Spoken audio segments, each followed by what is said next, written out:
It's a $20,000 option seat. So that is the reason why if you are going to order this car or the RS, you should order it with the seats, because like I said, you're saving $15,000. I could literally take these seats out of the car, sell them on eBay for $20,000, buy the base seats for $2,000, and make a profit of $18,000 on the seats alone. And we have a few friends that have the Gallardo, the Lamborghini Gallardo, and they've tried to pull on me in their Lamborghini Gallardo, and I've smoked their asses in this car. And when I get back to the house or wherever we're going, they'll come up to me and they'll say, wow, this car is way faster than I expected. And this is a manual 718 Spider.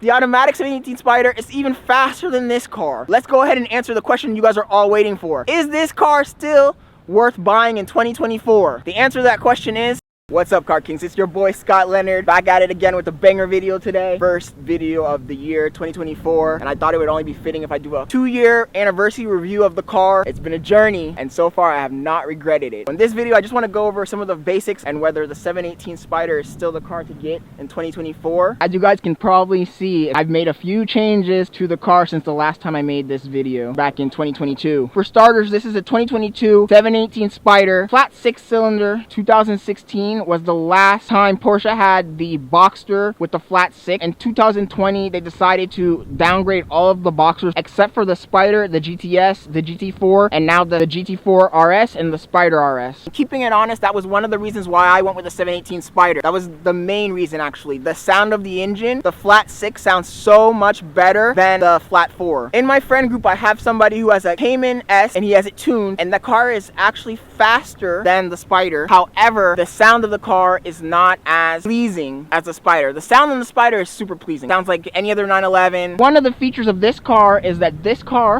actually has, inside here, right underneath this trunk, it actually has the same engine as the 992 Carrera S. It's bored out from 3.8 to 4.0 and definitely makes the car sound way better than the lower level Cayman S and the other Caymans, the other Boxsters that Porsche has in the lineup. One other fact is that this car is no longer available on the Porsche website. So manufacturing for this car ended in 2023, which is a pity because now the only place we're going to be able to get these cars is in aftermarket, and obviously the prices from secondhand are going to be way higher. This car cost me roughly $130,000 new. The replacement car is the Spider RS. There's a $100,000 markup on those cars. For that pricing, you can get a Huracan. You might even be able to get a McLaren 720S for those prices. For 2 years, I've been watching the prices, and honestly, this car might be one of the Spiders with the most mileage. I do drive it as a daily driver. You heard me right, I do drive this car as a daily driver. One of my friends who has a GT4 thinks that I'm crazy because, and as you guys can also see, this car does catch the attention of everybody, especially with the wrap. Before I got the wrap, perhaps it didn't stand out as much, but once I got this wrap on the car and the wheels, I've got non-stop attention with the car, which is what I wanted, I guess. I mean, there's pros and cons to it, obviously.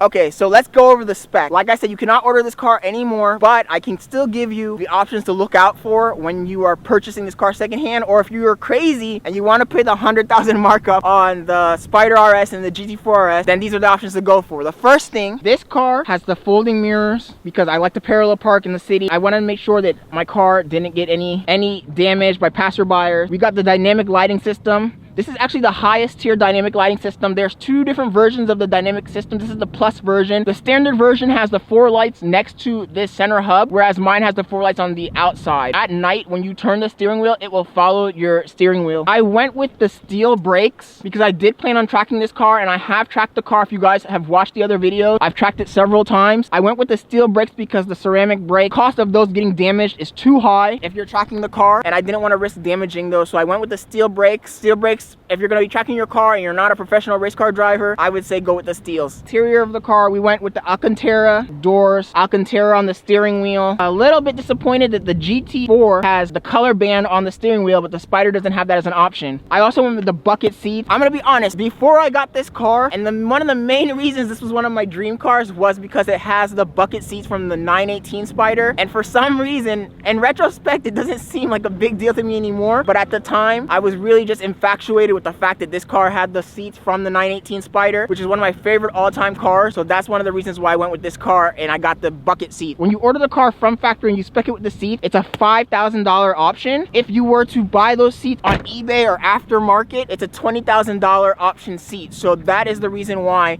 if you are going to order this car or the RS, you should order it with the seats, because like I said, you're saving $15,000. I could literally take these seats out of the car, sell them on eBay for $20,000, buy the base seats for $2,000, and make a profit of $18,000 on the seats alone. And that's why it's always better to spec everything you want from factory, because when you order them from factory, it's gonna be much cheaper than if you were to order it online on eBay or some other company that produces them. One other thing you guys can notice is that this car has the deviated stitching in the interior. That's also a big thing for me. In fact, I did notice my friend has a GT4, and the GT4 that he has, he did not option out the deviated stitching.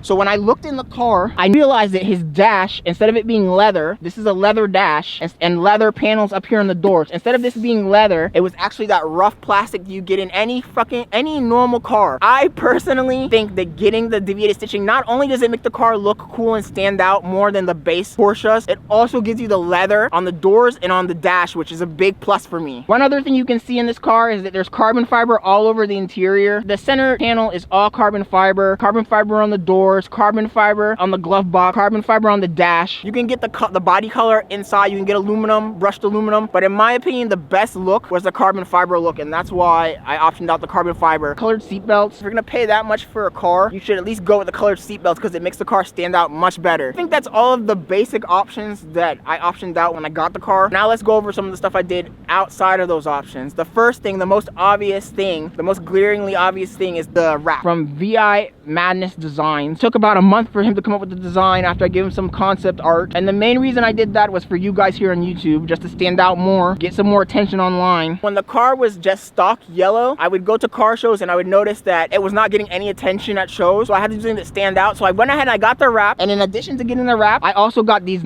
awesome Y-spoked wheels from Vossen. These are HF5 Vossen wheels. I think the H and F stands for hybrid forged, and right now they're dirty. Actually, the whole car is dirty, so I gotta apologize to you guys for that one. I didn't get a chance to clean the car. It's pretty dirty. Originally, I wanted to get HREs, but the problem was I was under a time constraint, and the HREs were gonna take like months to get here, and these I got them in like literally 5 days, thanks to Wolf Den. Jim at Wolf Den went out of his way to order the wheels for me. He got them ordered raw, and then we took them to a powder coating company, and we powder coated them that bronze color. Originally, I wanted white, but we just didn't have time to get in white, so we went ahead and went with the bronze. Now, in retrospect, looking at the car, it really ties the whole car together. I think white might have been a little bit too overpowering. What else? Specking out these cars, I would suggest that you also get the Sport Chrono package, which gives it this little watch, and it gives it some few other like hidden features. If you're gonna take the car to the track and you want to like keep lap times and that kind of stuff, definitely get the Sport Chrono package. And also, I would recommend getting Apple CarPlay. Apple CarPlay is like $200 if you get it when you're ordering the car, and it will give you GPS. That way you can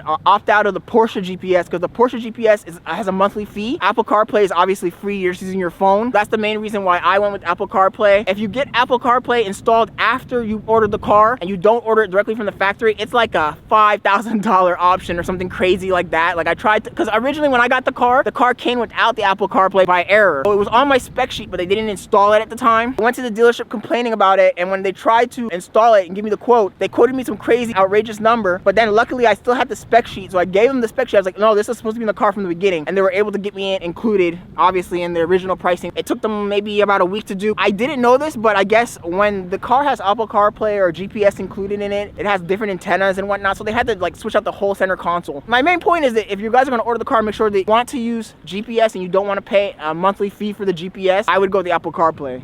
Let's go ahead and answer the question you guys are all waiting for. Is this car still worth buying in 2024? The answer to that question is an outstanding yes. Since the day that I ordered this car until now, I have not seen any car that I would say rivals this car in performance for this price point. The C8 Corvette came out. The C8 Corvette, in my opinion, is a nice car, but the handling on the C8 Corvette is not on the same level as this, and also it's a Chevrolet product, whereas this is a Porsche product. So you automatically get prestige with this, in addition to the performance that it comes with. This car has 420 horsepower, 0 to 60, 3.8 seconds. Porsche's website lowballs it, but if you go to Motor Trend and you look at the Motor Trend specs, they have numbers that are even lower than 3.8. I'm being conservative with the 3.8. You're getting a car that rivals the C8 Corvette. It rivals even cars that are in a higher tier. I would still pick this car over a Z06 Corvette, but not for the same reasons. If you're looking for pure performance, just speed and engine inside of a box, then I would go to the Z06. The Z06 is faster, but If you're looking for style, if you're looking for that quality, that elegance, then I would go with this car. This car has the prestige behind it. This car has the handling that the base C8 doesn't have and the Z06 has, but the Z06 is still a Chevy product. This car has the GT3 front suspension. The suspension geometry in this car is amazing. I mean, precision like you do not imagine. Going on multiple rallies for the past 2 years, I can confidently say that this car will rival cars like the McLaren 570S, the Corvette C8, the previous generation R8, the Lamborghini Gallardo. In fact, so many times in the past, I've gone on rallies with my buddies or just drives. We're pushing the cars, and we have a few friends that have the Gallardo, the Lamborghini Gallardo, and they've tried to pull on me in their Lamborghini Gallardo, and I've smoked their asses in this car. And when I get back to the house or wherever we're going, they'll come up to me and they'll say, wow, this car is way faster than I expected. They just look at the body style and they assume that this is just a basic 718. Again, one of our buddies has a 675 LT McLaren. We went on a rally a month ago in December, and he tried to pull on me, and I was right behind him. And when I got home, he messaged me, he said, wow, I didn't know that your car was that fast. And I was like, well, man, everybody underestimates the 718 Spider. And this is a manual 718 Spider. The automatic 718 Spider is even faster than this car. If you're trying to find a car that is under $200,000, I would get this car while I still can, even if it's used and even if it's marked up. What also astounded me, the prices on these cars have held so well. Like, I can still sell this for the same price that I got it 2 years ago. I don't think that a Huracan, Lamborghini Huracan, or a Lamborghini Gallardo holds its price as well as this. I would definitely pick this over a McLaren if I'm looking for value. And the 0 to 60 time, the McLaren 570S 0 to 60 time is like 3.5 seconds. What is that? 2 fractions of a second?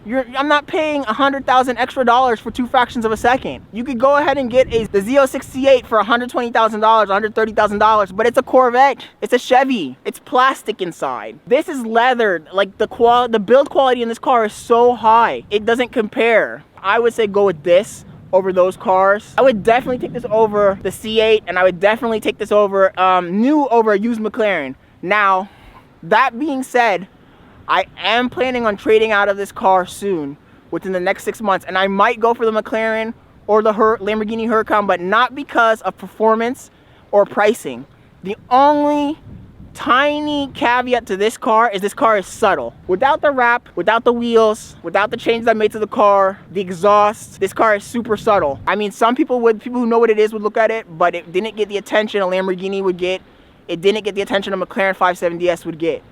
That's the only reason I would get one of those cars over this car, if you're seeking attention. Or you can be a crazy maniac like me and just get wheels and a wrap. The wheels and the wrap have done the job for me so far. One other thing I did to this car, this has an aftermarket linking pipe system, titanium linking pipe system. That's why if you look at some of the other videos, or you look at videos where people recorded me driving, you'll see that in those videos, this car sounds a lot different because it has an aftermarket exhaust system. Just the linking pipes, mind you, and it sounds insane with just the linking pipes. That being said, Jim from Wolf Den is getting me the back box, so I'll be switching that out in a month or two. It takes about 3 weeks for them to be fabricated, so I'm just waiting for the fabrication process to finish. I'll get it installed, and then the car will be so loud, it'll be outrageous. I'll get kicked out of my neighborhood. My takeaway is that yes, the answer of the question is yes. In 2024, this car is the car to get, unless you're gonna go for a higher trim like the RS. And I would also say that from 2 years of experience driving this car rivals supercars. There's not been one moment where I've gone on a rally with my buddies that have Lamborghinis, McLarens, Ferraris, Corvette C8s, Porsche 911s, and I've been left behind, not once. This car will keep up the entire time.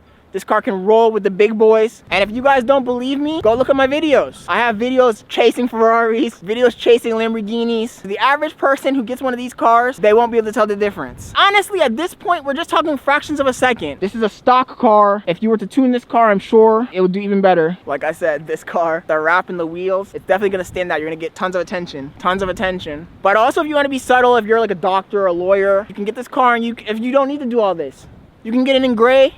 You can get gray wheels, and you can go. It's a daily driver. I drive this car every day. I would say that if Porsche didn't have a base model 718, if this was the only 718 they made, and they only made the GT4, and they only made the 911 GT3 RS, and they only made the 911 GT2 RS, they only made the top tier of cars and didn't have base models, these would definitely be considered supercars. The only reason people don't consider these supercars is because there's base models. So just compare it. Without that stigma, I would definitely say that this would qualify as a supercar. Anyways, I hope you guys enjoyed the video. More to come. I just wanted to give you guys some content for 2024. First video of the year, just going over the basics, the reasons why I kept this car, why I chose this car over the C8 Corvette. So stay tuned. Thank you for watching.